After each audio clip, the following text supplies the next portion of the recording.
Hi, this is Kenneth Cortsen, and this is One-on-One with ADC Partners.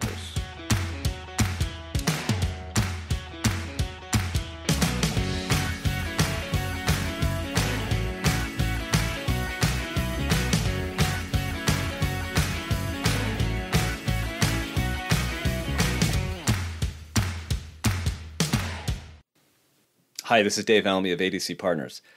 Well, suffice it to say that, at least from a marketing perspective, the 2022 World Cup of Qatar is off to an eventful start. In this special World Cup edition of the podcast, I'm joined by Danish sports business professional and soccer expert Kenneth Cortsen. We break down the many stories that have already emerged, including the Budweiser fiasco, the Danish equipment maker Hummel's strategy for the tournament, and the potential for long-term damage to the FIFA brand and their many, many partnerships. Kenneth also reveals which Danish specialties he avoids at all cost and how many mermaids he's seen, so there's a little something for everyone. Let's start by establishing your resume as a global soccer genius. You're like my expert witness here, all right? So I want to kind of give a little setup. So let's start, all right, folks. First and foremost, you have a PhD in sports business, correct? Correct. I did my PhD dissertation on sports branding and how various sports branding levels interact and how you can capitalize on the sports branding process. All right, so sports branding, PhD. Okay, you've also written textbooks on sports marketing and branding, correct? Correct. I published a sports management book that came out last year in 2021, where there's a section on the industry, a section on sports marketing, one on sports management, and one on the economics of sports. Okay. If memory serves, there was a inclusion from a podcast host in there in that text. Exactly. Great case on sports sponsorship. All right. You've also consulted on all possible manner of sports organizations and how to optimize it. I mean, there's everything from, I think I was reading, like everything from soccer to billiards, right? And all points in between, like giving them advice on how to make their businesses more effective, correct? Correct. Yep. In Denmark and abroad. All right. Any sports organizations that stick out in your mind, like, wow, I can't believe I actually consulted with those folks? Not in particular, but there's a lot of soccer organizations also given my passion for the sport of soccer. All right. So speaking of the passion for the sport of soccer, you're a very successful soccer coach. I have been somewhat successful in terms of a few of the teams I coached. The last one was the women's team in Aalborg BK in Denmark, which I took from the bottom of the third tier to the best league in Denmark. So, all right. Somewhat successful. I would call that personally very successful, but I realize you're being modest. It's sort of a natural tendency too. All right. And lastly, and perhaps right now, most importantly, you have two soccer-obsessed sons right now. One of which we were just talking about is competing at some of the highest levels in Danish soccer, right?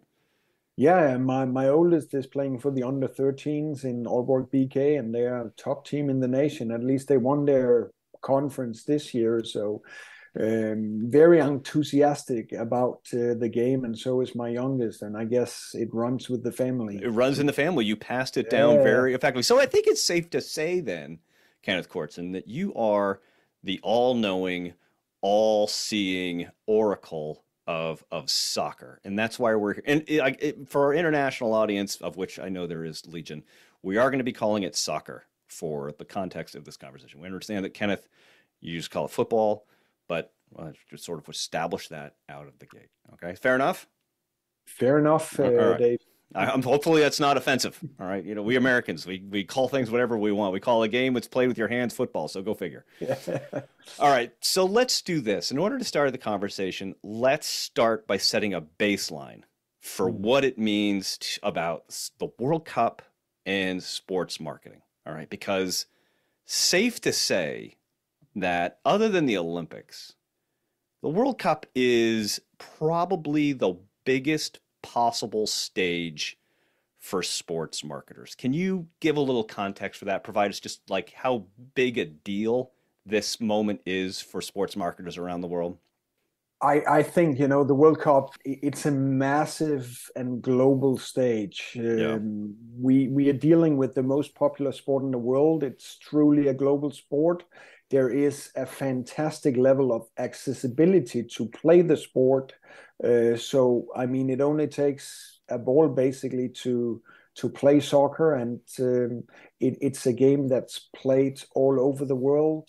So it is a global phenomenon. It's also a game which has experienced lots of commercialization and Hmm. professionalization over the course of time since the first cup was hosted in Uruguay in 1930. So now we see it in Qatar 2022. It's also an event that was very expensive, the most expensive World Cup in the history of the FIFA World Cup. So it's interesting in many ways, and we also have seen some long-term sponsors of the FIFA World Cup, such as Coca-Cola, Adidas, and other long-term sponsors that have found that the World Cup in the most popular sport in the world can definitely move customers and market shares. But it is that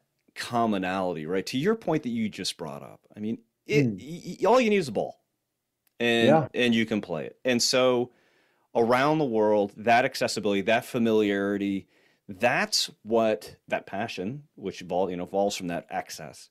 That's what sports marketers are really trying to tap into, and it does because of that accessibility.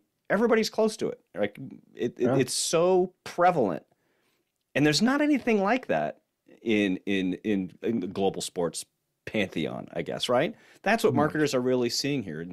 Yeah. And I mean, people have asked why Coca-Cola, Adidas, and other long-term sponsors haven't canceled the collaboration with FIFA and the World Cup in the aftermath, also of some of the negative events that happened, such as the corruption Right. scandals. And my simple answer, as a guy that does research and consulting in sports branding and sports marketing, is there's only one World Cup, and Yep. all these brands understand and are fully conscious about the fact if they drop the collaboration with FIFA, I mean, if Adidas does it, Nike will be there. If Coca-Cola does it, Pepsi will be there. So there's only one World Cup, and it is such a lucrative event from a financial and marketing standpoint. So this is like it's fair to say then like some of these brands they're there because they see the opportunity to engage and connect with this global audience, but also they're being a little defensive, right? They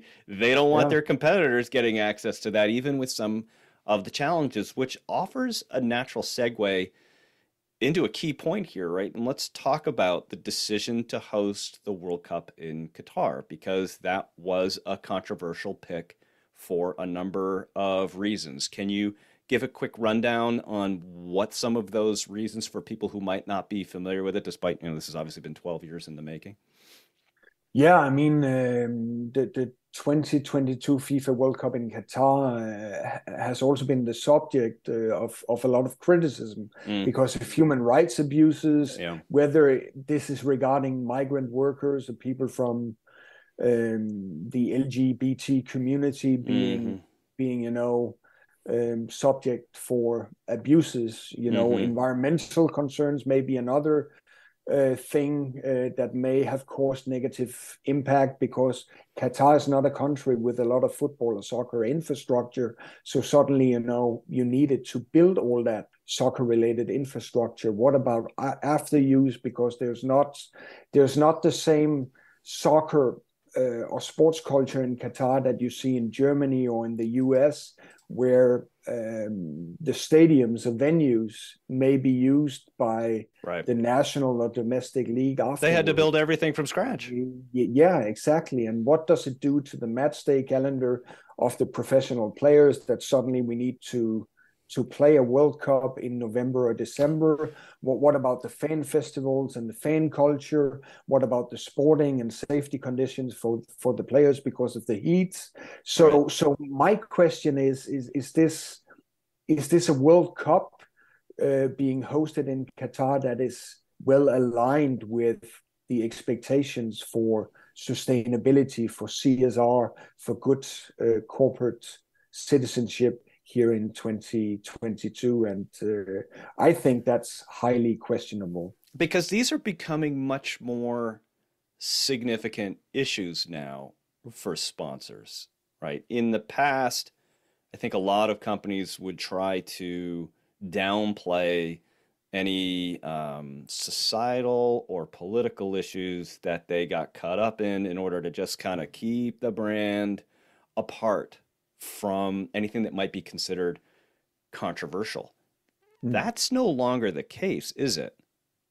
No, I mean, what we have seen over the course of time is also because of the internet. Suddenly, we live in a global village, like Marshall McLuhan once said, and we also see that consumers today are much more critical than they used to be because they have a stronger voice. Just Mm-hmm. look at the technology and the social media platforms that are giving a stronger voice to consumers. So I think brands have to be very authentic Mm-hmm. in terms of what they stand for today. And if you take FIFA as an example, as a strong sports brand, at least in terms of the people they touch, Mm-hmm. it's also a sports brand where you can question their values in terms of the corruption scandals that I Right. mentioned before, but also here we are dealing with a brand that is preaching the importance of creating a better world. So they have activities in terms of CSR.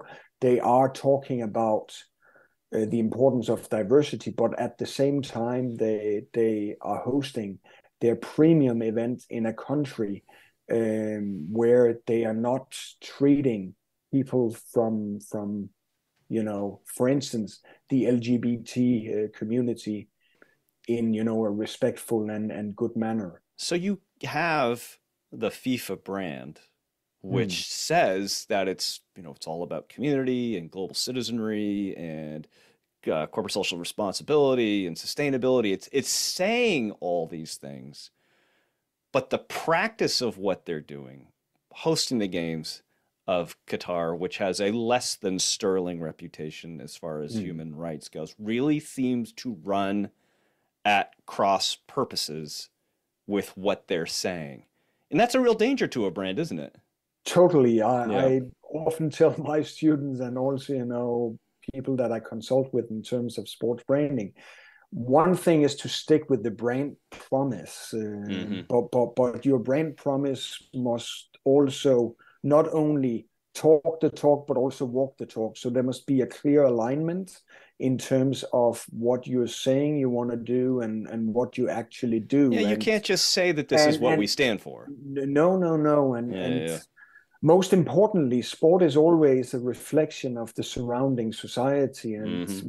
we have seen the direction that especially the western part of the world is moving in terms of focus on sustainability and social responsibilities.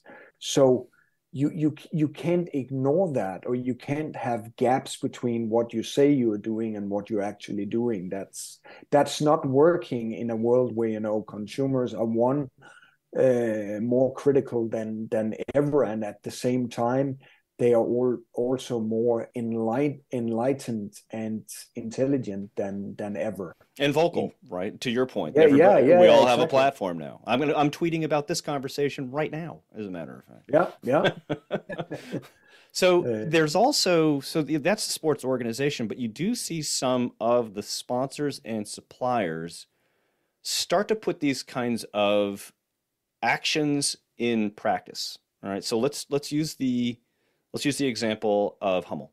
All right. The yeah, the, the Danish company that's supplying the Danish national soccer team. And I don't know if we yeah, mentioned this up the top, but you are Danish, so this is something that is very close to yeah. you, and the team is obviously very important to you as well. So for most apparel makers, particularly those with a significant stake in soccer, which is most of them, the World Cup is about as big as it gets, right? This is your opportunity to showcase that relationship in a very overt way. Hummel, though, like we said, supplies the Danish national team, but rather than trying to draw attention to what they're doing, they're downplaying it a little bit. Can you talk a little bit about that and what they're doing with the Danish national jerseys and how that's coming out?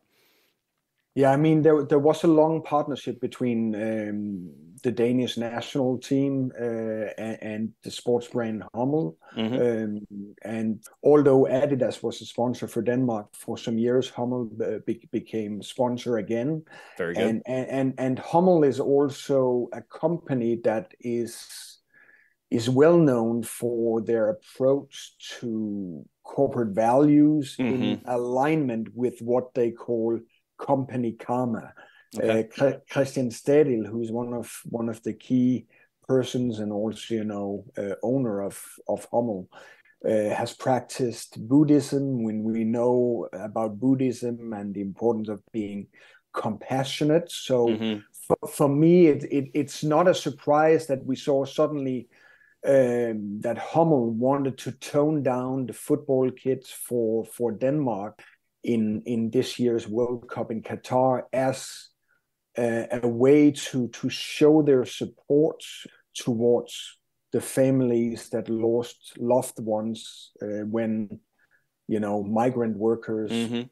died after building World Cup stadiums, and at the same time Hummel also said we develop a third kit that is black Mm-hmm. to highlight the color of mourning because these workers died doing their job, which was building World Cup stadiums. And so this was a way where, at least from my point of view Mm-hmm. and how I know Hummel and also the values of Christian Stadil and the Mm-hmm. company, it was a way to do something that, of course, stated a clear opinion about the fact that we don't feel it's okay how Qatar has treated the workers. We Mm-hmm. don't feel it's okay that we have seen all these human rights violations in Qatar.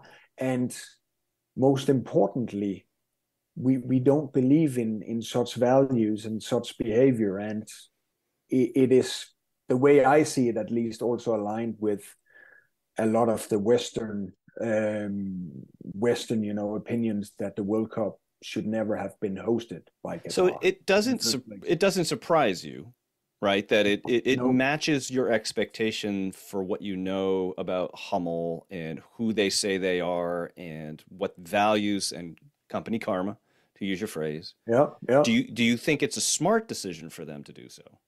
You need to stick to the brand promise, whether it's smart or not. Mm, It also depends on the markets they want mm-hmm. to conquer. It depends on the contexts and the perceptions in these markets. But from my point of view, I think it's a clever way to demonstrate that what is happening in Qatar is not okay. Yeah, And okay. I think the majority of people in our part of the world, where Mm-hmm. there's a lot of focus on good governance and Mm-hmm. sustainability and such, believe that, I mean, sport is also a powerful marketing vehicle and also a powerful platform to create a better world. And I think, if violations are taking place in the world, why don't we see more brands trying to influence the world to become a better place? I think what happened in Russia, for instance, in 2014 in Mm-hmm. relation to the Winter Olympics was not okay because there was also a very negative treatment of, for instance, the LGBT Mm-hmm. environment, and none of the brands tried to do anything. Everybody just kind of shrugged their shoulders. Yeah, yeah, and from my point of view, that's not good enough. But it's also, we're also doing quick math in my head. So that was 2014. So we're 8 years Yeah. Math is tough on the fly for me. I mean, we're 8 years past, like, and it's a pretty dramatic change from that period of time. I think it's a dramatic change. I think you do see brands Yeah. like Hummel, like saying, you know what, we're not going to display our logo on the jerseys brightly. We're going to make it tone on tone. We are going to have a black kit. So they're Yeah. making this very thing. It's very much in line with who the company is. So it does keep that brand promise.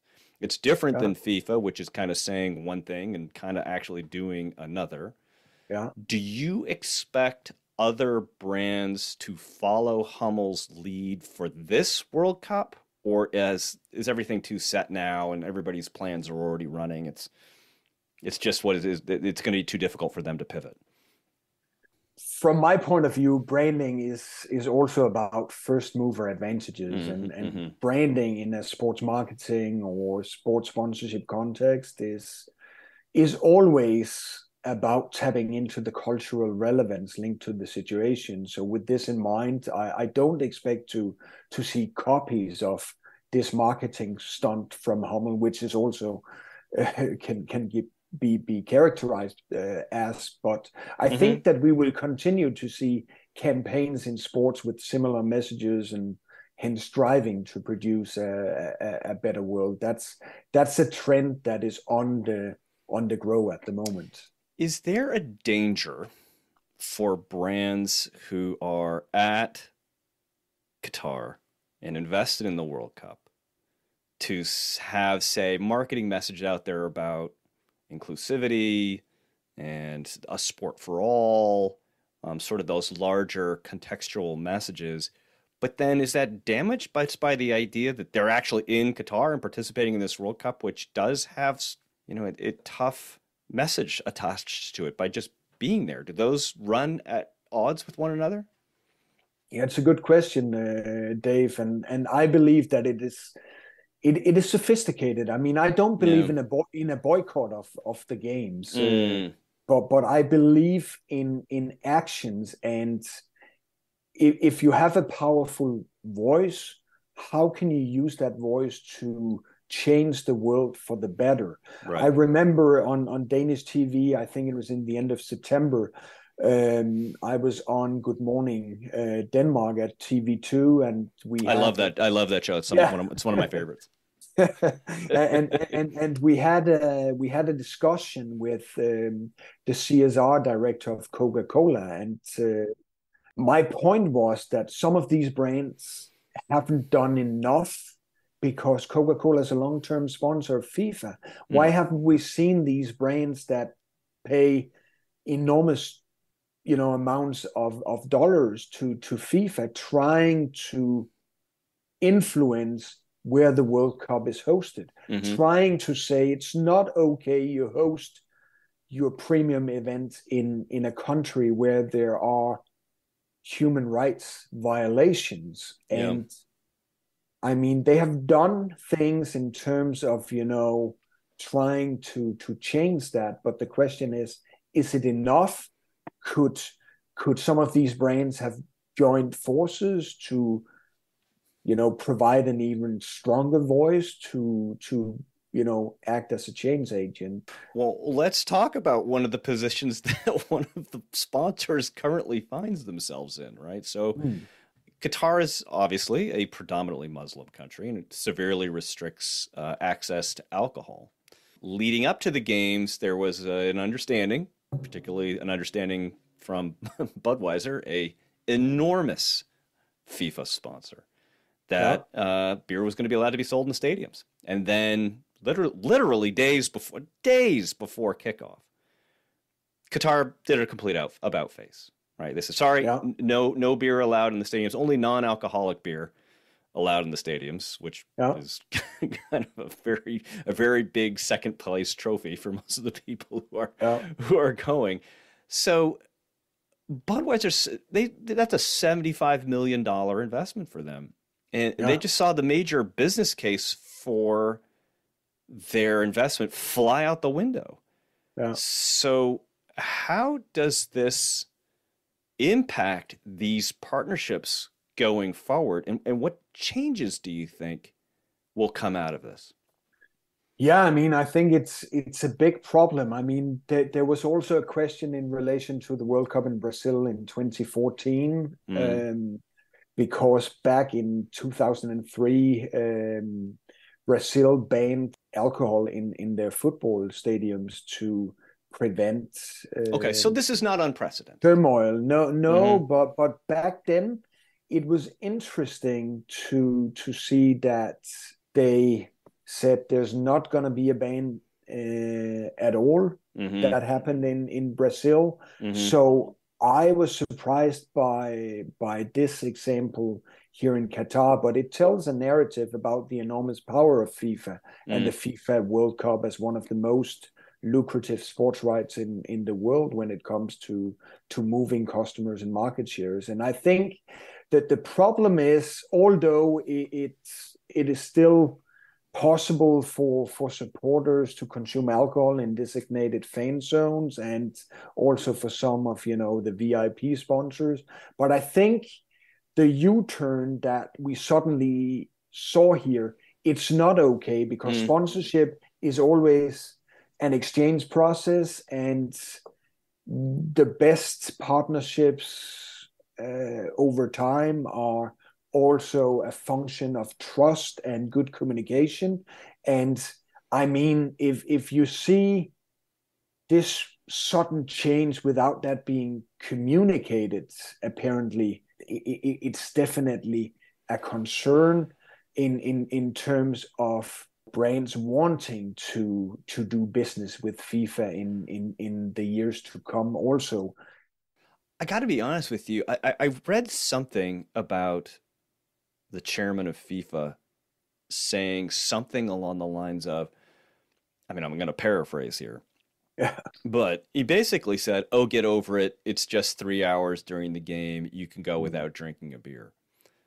If I'm the folks at Budweiser and I've spent $75 million and I've built a pretty significant business case on the back of being able to sell beer at the stadium, yeah, and I read this, let's call it what it is, dismissive attitude by the yeah, guy who is supposed to look out for your interests. yeah. I'm telling every lawyer that I can get my hands on to start writing up papers for what is going to be a clearly massive lawsuit. Does that response kind of surprise you? You just said it. These relationships are built on trust. And the Yeah. guy, I'm sorry, I can't remember his name right.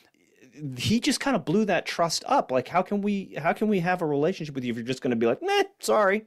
Yeah, and it's a good point, Dave. The phrase that it takes two to tango is Yeah, for me a yes, good analogy to describe that yeah. sports sponsorship is a dialogical partnership. That's also what we emphasize in our book.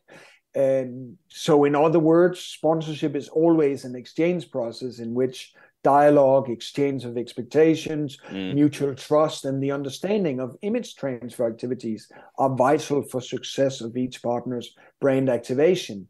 I mean, recently we have seen two other major sports brands in football or soccer, Cristiano Ronaldo and Manchester United, battle in heated arguments and Yeah, yeah. accusations through the media. And is this a benefit for any of these brands? I mean, my advice would be to stay close together and work professionally with your partners to build the legacy, the professional partnership progress and credibility needed to be perceived as relevant and authentic brands as of 2022. And I mean, with this in mind, this is something that is not good for FIFA. It's not good for the business of Budweiser because brand activation is a function of bringing the brand to life. So, I mean, enough said about this. The rest is for research and consulting. I mean, not a good case for FIFA, not a good case for Budweiser. Do you have advice for either one of them? I mean, other than fellas, work it out behind closed doors. I mean, it's unlike like the you brought the Cristiano Ronaldo and Manchester United. Everything's happening in the press.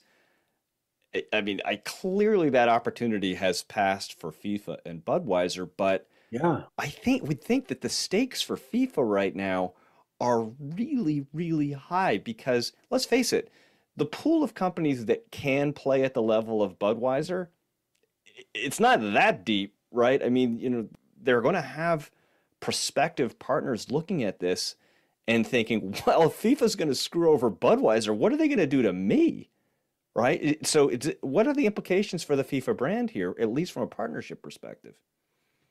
Yeah, I mean, this is communication as well, and FIFA has had a very rough start Mm, to the World Cup when it comes to this sponsorship case with Budweiser, when it comes to also the speech from Infantino, and Infantino, that was the name. yeah, and I think that in the aftermath of what has happened in the world in recent years, for instance, the global COVID pandemic, Hmm. Russia's invasion of Ukraine, but also dating back to what has happened in the US in terms of movements such as Black Lives Matter. Hmm. And we all remember Colin Kaepernick's symbolic actions linked to the fight for social justice. I Right. mean, we have come to a situation in 2022 where the critical lens, especially in the Western part of the world, has moved from communicating about negative impact to acting via our time and wallet. So Hmm. I think FIFA really have to look back at not only awarding the event to Qatar, but also in terms of how they want to treat their sponsors, but also the whole process of exchange in terms of, do we actually have any rights issues here? Do we give the sponsors what they intend to get out of this? Do we help them and their branding in terms of violating human rights, violating commercial rights? I mean, it's not a good situation, and I mean, there's a lot of work to be done from FIFA's perspective. We saw that the NFL excluded Kaepernick for his protests back then. Which seems almost quaint now.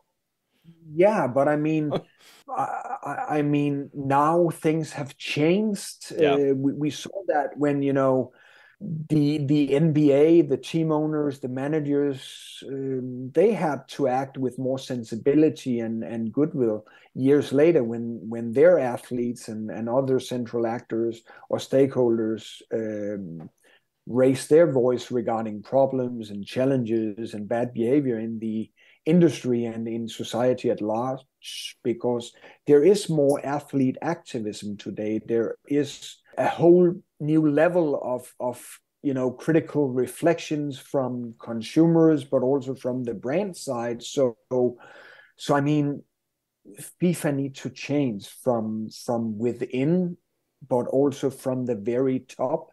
I mean, the speech that we saw from Infantino, I mean, consumers That was know, something.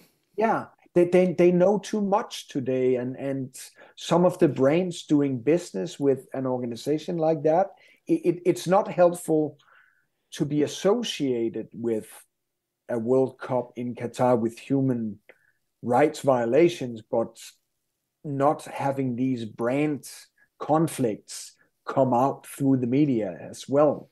Well, you mentioned it too, right? It's not just that we have this platform to be able to speak our minds so clearly Mm. about issues that we don't like. We also have this ability to dive in and research and be so aware of, going back to like FIFA saying one thing and potentially doing another. We're all aware of this now. Where a lot of this stuff in the past used to just happen behind closed doors. The FIFAs of the world, I think, are still kind of coming up to speed on the fact that they can be fact checked in real time. And Yeah. so I'm wondering if you think like this is the book about Qatar as World Cup is still being written. And there's a lot of soccer left to be played. And there's a Mm. lot of great moments ahead and things that we can celebrate on a just on a global basis, the excitement of the tournament and all the reasons why brands want to get involved with. Those moments are still to come. But is this World Cup so damaged right now coming out of the gate that FIFA has to take a step backwards for future site selections and say we're changing the paradigm. We can't do it the way we've been doing it. Do you think that's the case? I hope so, Yeah. and I certainly think that we are closer than ever when it comes to seeing a change, and hopefully I'm right here, Yep. because we have seen a movement over time, Yep. which is also emphasized by my Colin Kaepernick example and how things changed Mm-hmm. 4, 5, 6 years later. And we see even more athlete activism today. We see more activism from consumer groups, but also brands paying more attention than ever to sustainability and CSR and such. And I mean, next time the World Cup will be in Canada, Mexico, the US, it will be a different World Cup than this year. I think this year it has been a joke so far, what I've seen, also in terms of, the opening game yesterday and the whole ceremony. I wrote about this more than 8 years ago, that I feel that, of course, Qatar is using sport as a strategy in relation to soft power, in relation to geopolitical positioning. I can't believe that the world has not seen that yet, that we are still seeing people boosting that despite human rights violations, because they are not looking at it with a critical lens. And here I'm talking about the decision makers, because sport has turned into a money game, and that's a big problem, because we also see this 4-year World Cup cycle. I know that it's a little bit longer than usual, because now the World Cup was not played during the summer, but in November. One of the many accommodations. Yeah, but we have seen record revenue generation for the FIFA World Cup. But now I hope that with all the criticism that we have seen on so many platforms, in traditional media, in discussions at the dinner table, in school, at work, on podcasts. Yeah, on podcasts, that hopefully the governing bodies, whether it's the IOC or FIFA, have learned a lesson in terms of where do we accept our premium events to be hosted. All right, so here, Kenneth Cortsen, what we're going to do is in 4 years' time, we're going to check in again about the next World Cup and see where things stand, both in terms of Olympic site selections, World Cup site selections, and see if some of the change that we've been discussing here has taken place. I want to thank you very much for your opinions, insightful as always, as my global soccer oracle, who knows everything and all. But before I let you go, I have some lightning round questions for you. I'm going to ask you a series of questions. I just want you to give the quickest, most accurate response you possibly can. Kenneth Cortsen, global soccer oracle, are you ready? Yes, indeed. Okay. What is a traditional Danish food that you avoid at all costs? Wow. Come on, I know there's one out there. It gets put in front of you and you're like, God damn it. Liver. Liver. Okay. Very good. The famous Little Mermaid statue can be seen in Copenhagen. Other than that one, how many mermaids have you ever seen? None. None. Just that one. The Danish national anthem is Det Undigt Land, right? Did I get that right? Correct. Can you please translate that into English? There is a lovely country. I mean, is there a better name for a national anthem than This Is a Lovely Country? It's such a great start. Okay, last one. Who's winning the World Cup, and how much money should I bet based on your advice? Argentina is my bet. And, $100, not too much. Wow. Okay. You're pretty crazy with my money. Just throwing it around. All right. $100, Argentina to win it all. Also, can you give a quick review on how well I pronounced the national anthem? Your Danish is excellent, Dave. And you, sir, are not exactly being honest with me right now. Kenneth Cortsen, global soccer expert, PhD, consultant, soccer coach, father of 2 soccer mad boys. Thanks very much for joining me today. Fantastic to join you, and always a pleasure. Thanks for listening to this ADC Partners podcast. For more information about ADC Partners, please visit our website at adcpartners.com.